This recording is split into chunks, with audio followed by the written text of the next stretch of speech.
National Medical Stores.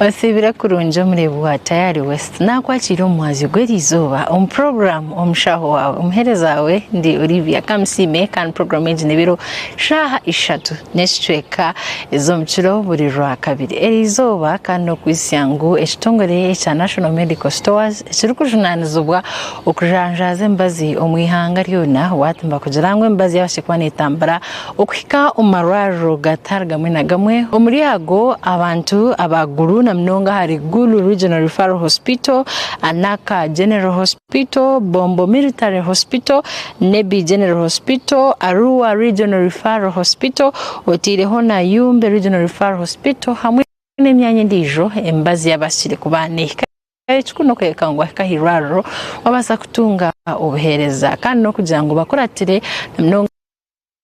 mtimbagano gwabo aha website yabo ya National Medical Stores ubase kumanya embazi yabayashire omwanyo erizoba omwazi ogwo nituza kwantu gamba ahanshonga eri kuteganisa abachara kandi obwire bwingi kabayeteraho nakabi akokushanga ombwire bwomisho batazara kandi abandi ukashanga barga omagara genseje tuzagamba aha nda ezirikuza aheru yanyinenda omweneza omusheke kandi abashaho mbajyango omweneza ushuma zikurra omyanya etashemeye kwane kurramu omwana erizoba twine Dr. Kenneth Mpumzibwe kandi chakwantugane nawe hanshongeji tumanye ebirukuretaho enshongezi kubaho kandi nanomcyara ryokwe abase kurobera abonero obwarabe nagambaho okumanya ekizubwe cy'ubucirikari takwakira Dr. Tayari West no basakula mtyaho arikutureba omukireki abatayari West abarebita bakundwa amazina Dr. Mpumzibwe Kenneth kuruga Mass Medical Specialist Mbarara kandi nashemerwa erizoba kugabana nimwe maramo mukuru oguteganisa abantu bingi ogwenda ezitakuza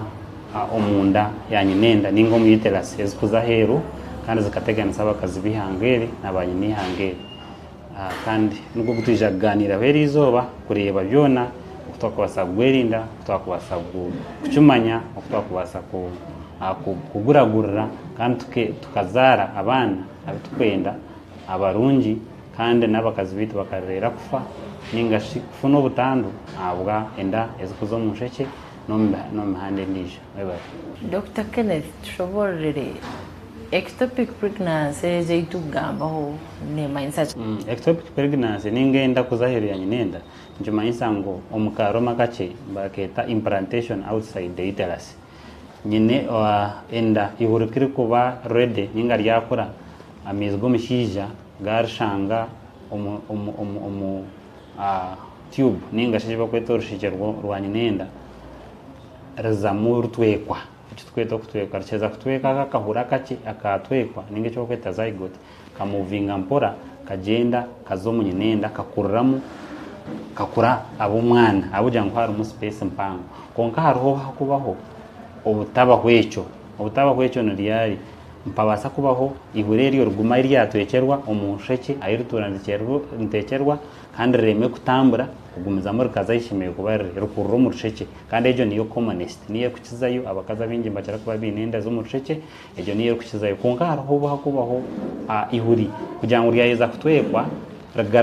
ragaruko mu mahuri ayiba kweta ovary kandi rukurro mu ovary ninga echawo cy'amahuri atejo mageta ovarian kandi nayo ni one of them ninga haroburu kutwekwa rakija rakarawo munyinenda yishime kura rakaragara rakazo mu cervix ninga umuntu gwanyinenda ataraka kururamu kandi ejo mageta cervical ectopic pregnancy na yerho kandi abona ni hureri oburu kutwekwa omu rusheke konko mwanya gogaraka kuno munyinenda rakashuma rakaragaromara kandi ejo mageta intestinal pregnancy ectopic pregnancy kandi harobo kushanga mahurabira gatwe kumurundu gumwe erumwe ryagenda ryaza omunyinenda ryakoramuka burijo erumwe ryaza ahandi ryaragara nkomara iryo mbagyeta heterotropic pregnancy kushango ine ectopic pregnancy ine endijo yaza kandi nana endijo yaza omunyinenda kandi hariho nanezo kuzomukine akahuru kutweko kakagenda kakaragara omumara kakazomukine kakakuriramu ningashi omu incisional site nkaba tukushemeza okashanga hasigaraho enkojo omunkojo omwe hayishirikamo akahuri kagenda kakuriramu hazezenda nzazitabwenire abakazi abo kubanzi basa kubaretera obuzibu bwingi nk'obuturagenda nitureba ebare mnonga nzamu tushoborere n'abantu ki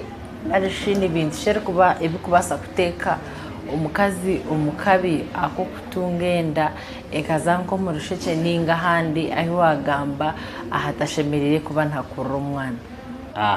so aba bantu abitwerarishira ngo basa kutunga enda yahereranye nenda eyo kubanza n'omuntu aragitungireho ogwa ine 10% kurongo omuntu barakushemizeho rusheke rwanye nenda ejo ine 10% omuntu abakuresa bakazi bakuresa munonga especially ngaba bakazi bakora emirimo etabweniyo kashanga mbaresa munonga nayo ni risk y'amani ekindi no kushanga barakushemizeho barakushemizeho no basa kugera enkojo ezo bakweta omunanke yitizukwe bands zibasa kwata urushike rwanye nenda uzubere kizubere ihuro kutambura ekindi umuntu arwasa kufuna ectopic pregnancy n'abantu abine PID ningashi pelvic inflammatory disease abantu abakurwara munonga infections obukurura bakazi infections so wara infections takukira oruri hirahira ningashi orwizi ndubasa kuza kuri ya blocking ensheke ihuro yamara kutwekwa ryange futambura rubure ayiro kutambura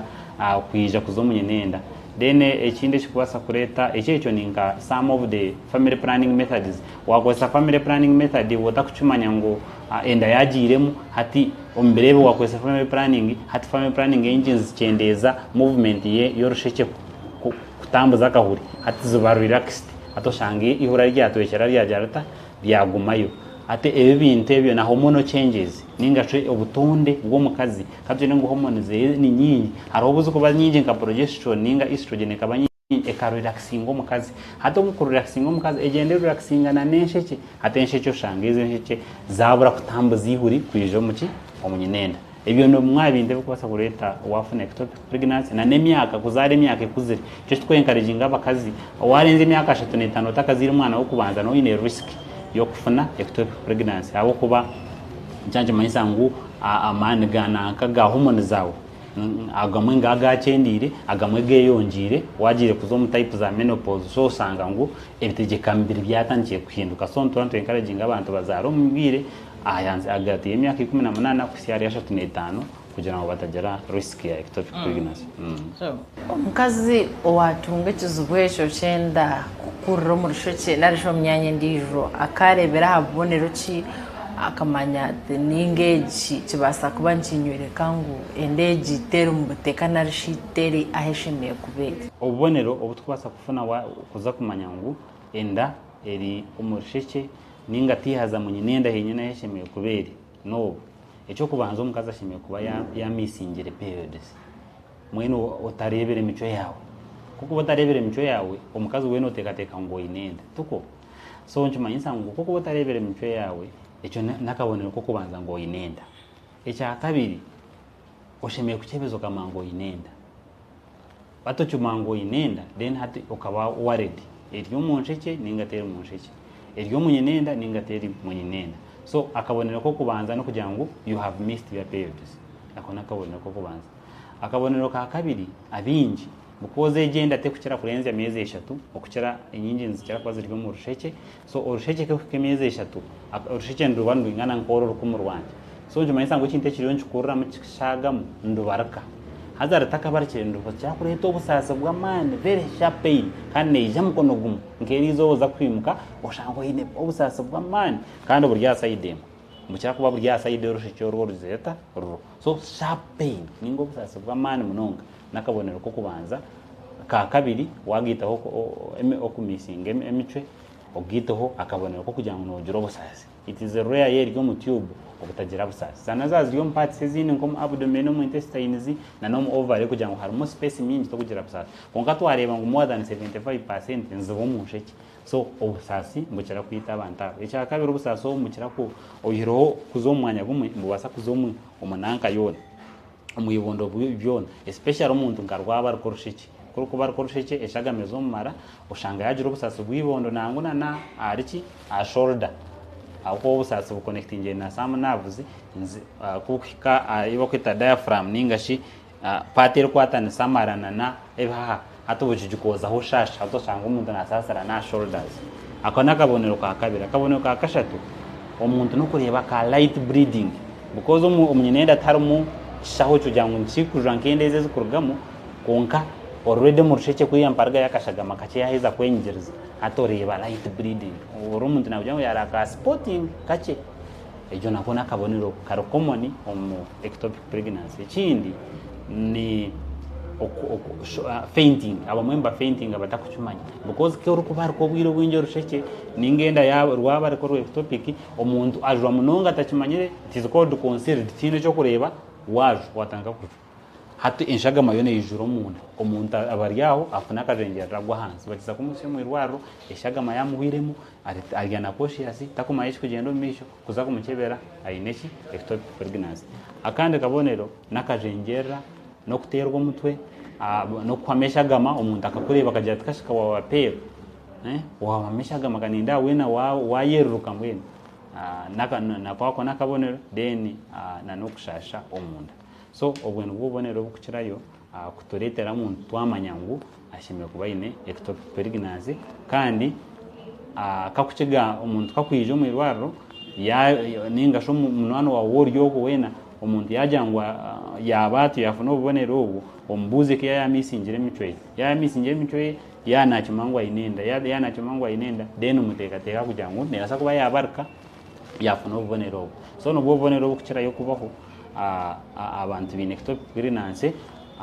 okushasha munda okureba kashagama kache etarishagama nyingi okujengerera okufaintinga abamwemba mbabijana conscious batakumanye ekiroho then no kwameshagama no mutuma kwehuba munonga na abuko mutuma shagama ke kutanga kuzomara kurugum omisi omutuma gutandika compensating kugira ngo shagama yacendera hatu gutandika kwehuba munonga umuntu agambira ati nyehuba mutuma kuruganya mwaje because haro ectopic pregnancy atinka haro kwetanka leaking ectopic pregnancy nanga orusheke kubaraka hokache rutaka bari kiri kugira ngo rwabari cyaracuma hate katanga kutonya okamarebe ronka bitano utakucumanya so ishagameriyo nezo munda nezo mara nerwo misi nezo mara nyuma yinsa ngoza kutanga kuraka umuntu gwa kutera huraka rengera kampora nywa mizi utekateka ngo tizino so abakazi mwena mwafushanga kufuna ubonero yegwe kandi misingire periods it's nchancheta gangu utekateka ectopic pregnancy kandi yirukanye ngo mu irwaro because ectopic pregnancy is a medical emergency abuka omukaba kaza bingi mbasa kufa batachimanyire ninga shibabe misinformed batekateka ngo nebyaburijo adamutongo no gwa mahembe no gwaki so ushanga umuntu yagerata yashiko mu irwaro rukereza aryana conscious tumwachimo either no muyambe misiyona yabuzire konka otherwise it is a medical emergency nchimanyisango omurebe wa tayari TV chimanyisango ekinte kitashimiye kurinda gumoko mukori yokwe no robonero uwo uryo mukori yoko rukunywe bishaka uri kutekateka ngo nendwara yaburijo yes Webale mnonga uchituino program omushaho wawe ndi Olivia Kamsimekani. Tukumza mna program omushaho wawe. Enshonga itugamba hecherechi nenda erukuza ayiranye nendo kashanga ngo mwe yazo murisheche ningo mwe yakura umwanya ogweta shime kubane kura mukurijira Dr. Kenneth Najirangu medical emergency enshonga yamanya bucirikari ushime kubano yirukangira omwirwaro ukabasa kubano tunga obuyambi bucirikari katugumizemu obase kwega no kuwakubasa kwehera umuntu akuri hihi yatunga ekizubweki kandi nangwana no mchara wakuba ari ya riski yo kugira ngo kirambireho amanyo ko yakubasa kutwaza embereje endeje ke kuza umurusheke narishi ahanda hiwatushoborera ngo mwene basa kushumeze aho musaviksi narishushange yazumurra nireta ho buzubuki obwakubasa kubaha mukazi ambwire bwo misho cyo kubanza ebikora akakubaho effects ni nko kukorapsinga ukazomukoma ibyo no one of them. Icya kabiri no kugira ngo omuntu ogwe nasa kwameshagama afanishi bakwita severe anemia izo ni short term. Konka long term wafunde ectopic no njo mensa in future you have a risk of another ectopic. There is a risk about 10% wafunende lesion wasagale ezo musheke. Ekindi long term no kugira ngo urusheke twarwihamu especially bakora surgery no basako kushanga wasagaza rumwe ningashi zona zaziri affected zona zargamu cyane mensa no ba infertile nkabazi hamuzombiri konko bwiro bwinji nekera kubo mu one side. So no basako kufuna permanent infertility ningashi secondary infertility in the long run waheza ku ningashi tuihe murumwe kandi rumwe rwasigaramu nkawoyineza UTI ninga PID ushange wotaragurirwe je ushange na ruyo rundi rwazibikira hatu wafuna secondary infertility. So the commonest no kugira ngo nofuna secondary infertility and then ekindi kikwasa kubaho no kugira ngo umuntu no ryata risk yo kugira ngo basa kufuna ndije ectopic pregnancy in the future, especially ebyaresireje mutabira guriri because twarebe kubireta. So cyane mayinsa ngo umuntu ine kurwana kurango if you have infection and it is not well treated, it should be treated because wafuna ndije nayo ne basagaruke blocking egaruka. Mayinsa ngo baba bakozere in vitro fertilization, for example in vitro kwata amahurina namizgo mishija bakagakoramo obwana bakabuteka mu nenda. So njanye mayinsa ngo bagikozere bakugikora now they need to be very vigilant. Monitoring should be increased because nayo is a risk factor. In vitro fertilization can be a risk factor of what ectopic pregnancy. So bakorebi ebyagiresire no teka kubiyaho kwehara long term what bad effects of ectopic pregnancy. Omukazi watunge tuzwe ekinasho mukyala lyokwe abire ashemerere ngo ayinenda konka unfortunately yazo murushike ninga yazo mwanya gundi ugo mwana tishime kuba nakojamu numuragorra mutanarishi obujanjabi obwari kutunga okugira ngo yagumaho ahurize. Ekyo kubanza obe bare mu tekanisa program abakutureba atayari west ekyo kubanza no kwirukira mu irwaro medical emergency twakirebire.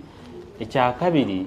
ko mu irwaro ito tutandikiraho tubanza stabilization tukuteka mu furudu zino waruzingereshagama tukutekaho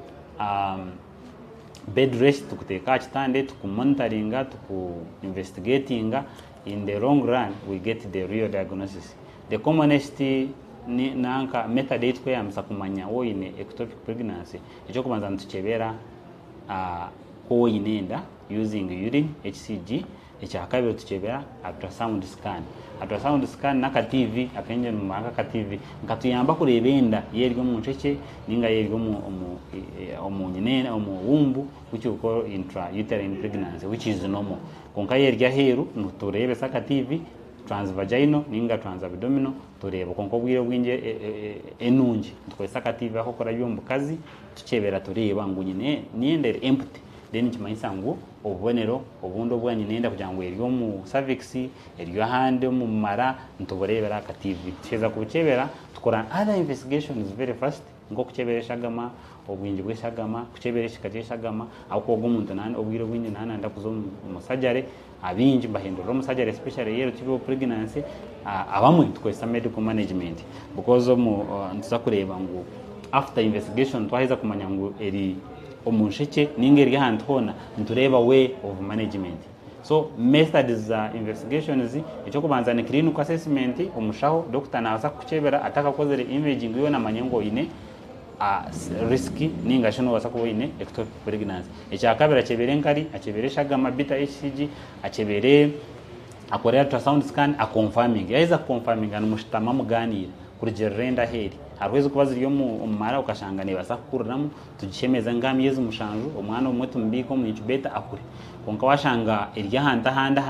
ahafunze cyane manyisa umuntu tuza kushemeza tugesta tugihemu kugira ngo eta etije kabariki kakwita. So methods za treatment ninga shoko tukora gujoragurira eyo kubanza ni medical washanga ngo medical we have a drug called methotrexate bajyambisa no mu anti-cancer iza anti-cancer kukane yambisana no mu ectopic pregnancy ogomba ko gutera umuntu gugenda gushirikinga akantu aka embryo kabara kura kaba dissolved kafa utashemize muntu. And that one is in some cases nkomu ovarian ni ngomu tubo ye kitya hands. So if you do early detection no wasako mutera ogombazi on different occasions nabugwine side effects zawo konkantu gumantaringa deno mutera methotrexate ushanga akakantu kaferamu katabarikire katamwisire kandi agaraka funende ndijo obwiro bwinyi mwamontaringa cyageresere mwamuciro kutukuba taine medical management because of the level ningashi obwiro bw'umukazi yizeramu hata wontu kwesa surgical management no kushemeza hibondo ukaza akantayika habire okakihamu hariho ensheke okushangirwa mu rushikero takabarikire mukarushatora mukake mukakiya mukaraga mukarubazira konke cyo kine ife akwarwandukira omubwinje ndukira n'enkojo ateze enkojo ushanga ngo zagera zita zazibiri bure yindo kurabaho. So wiro bwenye nto preferringa okurwiha mu rushikera naki na nenda yarwo konka washangirwa mupate ndijo nka ovary numbasa kurwiha mu ovary kandi amahoro gagumize mungaje agata gatine shonga. So ntubasa kwesa surgical ningashi medical management during treatment. So ko kufanga ogene ostamana doctor wa mureba he mureba bwire buyamba organizing mureba kumaragira gurje ombwiro tukureba kandi magezi nashi teknolojia iriyo neija netunguka ombwiro bwa hati imwe nkabashaho eba ya mbereta umukucebera umukujanjaba mnonga ibukwatagine na ectopic pregnancies. Technology is the future, is the present, is the future, and that is mwene yetu ya mbere mnonga because ira twatwesa clinical management oshango umwe wa kwa misdiagnosis ningasho tabashwa ningasho ininka brightened over more somewhere over kuchumanya konka hizire technology icho kweta ka TV na these other na lab tests because even lab tests are very technological. So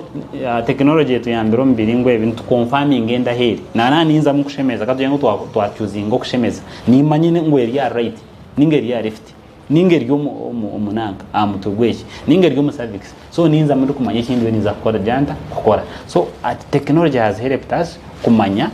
echori yonozamu kumanya ikiri kandi kutebereza no bwire obucyamara because yone basa kumaka anta kweje nka kine 1 month kine 2 months akizakitero bino ogambira omuntu uti akanda kuturonza kushemeza kine 2 months ninga shakutuza kombazi kine 2 weeks. Technology has helped us in that. Technology ndijo ne arabu no shanga mwachebereshaga mu mukazi mwamanya ubwinje bwayo mutakagire musiyeta ninga mwana mukumuragura yana ajo akachemu kwenda kumuntaringa mumanya obwinje bweshagama mumanya ishikachishagame cyane byone byo mukorwa technology kandi cya kabiri technology netuyamba kumontaringa aroje bakatanga beta HCG ejeje hormone iri kuba neretwenda. So netuyamba gumana tujukora prebenda yehwirire mucumwe ningashi ebisigarra byenda byambowera mucumwe. So technology is the present, is the future of this of medicine and other related medical things. Nibintishe by'abantu bacirize ukurikiriza kandi bikuba habisa abakubene birukanjiro mu irwaro kutungo byanja binarisho bhereza kandi bakahendera amagaragaho bagatiro mukabi. Echo kubanza abantu bingi mbahabisubwa ngwenda yo musheke neretwa okumerembazi ya nanka ya yo kureberenda obujuma tukubahereza tubahe mbanga kwijaho kare kufuna kandi abo bwina advantage yabwe obutukubahereza ende takazi tandikire ningere yatandika mbuyambo umwana ubutafuna abnormalities nka cyo kweta neuro defects ninga kufuna nk'ebizimba kufuna kiningo mu mutwe kubamo. So ebe bindi byona no shanga abandama bakugira ngo obujuma ko kubutandika kare mbuza kurete nende yazo mushiki babuteranisa n'ebindi because haro medication ezo kwasa kurete echo konka tubujuma obutukuhereza echo tukishangire munongo mbakazi abatakuvuza bashaho abandi mbateka ngo kiyaje ho kake enda yargamu kandi omwata chebize kumanya abwenshi yargamu abandi mbateranisa kugira ngo amahembe arucyo kweta amahembe ngo bamutira amahembe enda yargamu kandi ubundi ectopic pregnancy amahembe gataro. So nibyo bintu bitukushanga munonga abantu bakwakirira na necho kabiri ekindi no kugira ngo bataranywire ki bishaka abinji mbajyango toranywire bishaka nje cyenda yegereye ngai omureshi kandi to discouraging abantu bona ko se bishaka batakwaburuze bashaho ukoze bishaka ebinji tupumere tubukumanya ebinji nibyo kugenda bihire munendezo ningashi ekishaka cyo wanyo obundu to kucumanya kicyakiri nje ja slowing movement yihureryo ati abako mwe bishaka embaze mwe no hiba kugihe yitukoisa konka yo norantu ihamu ingredients ezo gukora specific information so ebyo nibyo bintu bitushangire abantu amwe mbatekinga babihirra ectopic pregnancy kugira ngo ereze bweki neki kandi kimeye kurugombantu because that is not the case omucharo ryokwe aine ariyo naitebekansiza kugirenda narishari yokwe naitebekansiza nawo kugira umwana akabasa kwetantarata ibintu nkebe kugira ngo wenda tiyaza mu rusheke tiyaza mu cervix tiyaza mu ranko kuwanshoborera kureka enda eze umwanyo gwayo wa umurinyi nenda aho mwana ashimye kuba nakura bakashire ahakuzaba very good to kwendera abareba Diary West TV antu okuchara abacyaro bukosa abacyara abakiri kuzara nubo bine risk ya ectopic pregnancy ninga baryo myaka yo kuzara abagahiga abatangiye kureba period zabo mpaka abatakazirigiremo so ariko basa okwetantara echo no itantara risk factors estwagamba cyo kubanza no itantara kuzara okuziremo no urengire myaka 3 n'etano umwana wo kubanza tukirungi icya kabiri no itantara kugira ngo wafuna endwara y'ubukoko munyinenda ninga shomo omubukazi obujanja bimpaka bukizire utikiriza infection kugumamo icyakashatu no kugira ngo wafunde enda ekazo mu rushiki ende ndije uburyo mbashaho mpaka kuzire kugira ngo bagireberere ba monitoring barebe ngo bakoresha technology tuwafuna ende ndije mu rumusha ikindi nabishiki abakoresa akuwa okoresa nkuretera reduction in what in movement nkusorowing nanka movement ya tube atoshanga bafuna nanka ectopic pregnancy icyakabiri no avoiding kwihamenda abakwiyamenda ubudachi kamba kwiyamenda biyamenda na cyongeretera a lot of risk factor ninga kiretera wafuna ectopic pregnancy then ikindi no kureba ngo wafunenda itakabire na mezi wara wa missing periods wachebera washango inenda uzombashaho bagireberere barebe ngo egenda baje monitoringa bakora scan ninga chweta ka TV twamangweri mu nyenenda kandi yareberwa mpaka kuzireta mu nyenenda tucumanye kare obundi tuyambe tukwese medical management utazombye kushemezwa wewe mnonga wabatwine kireki kiro cyomtano kandi twayagabinje mnonga omchara ryokwe rebe kango bitosha wagirenda narishuwabo tagire mitwe wabanza wachebeza washango inenda wazimu irwaro kandi abasa kumanya embera eyorumu okugira ngo habaho nkebizubunke byo kushanga ngwenda yazo murusheke kandi abasa kumana bakuyamba ubwire bushirikare embere takasiskire munonga kandi ko Dr. Kenneth yatugambira ejini medical emergency umuntu yamanywa kuba ainendo murusheke ningo myanye ndijo ashemye kubana irukanjiro mu irwaro okutunga obujanje program yabiri mushaho wawe kandi kushibwaho ekitongore echa National Medical Stores abaru kujango bwa hati babasekwano batambiza embazi okuhika ombyanga bitarugwenda bumwe omwihanga ritu eriri ya Uganda okongera kuhereza abantu ba Uganda omararo obwa hati kandi abantu ba Bujuri Health Center 4 Rukoki Health Center 4 Nyamirama Health Center 4 hamwe Rutete Health Center 4 otireho n'emyanya ndijo erumukatakwi Soroti Guru Anaka Bombo Arua okwembazi yabashikumanike hika aha website ya National Medical Stores obase kumanya ebirukukira kuri kamba siburaha murari kurungi program imshaho wawe yabane kushibwaho National Medical Stores.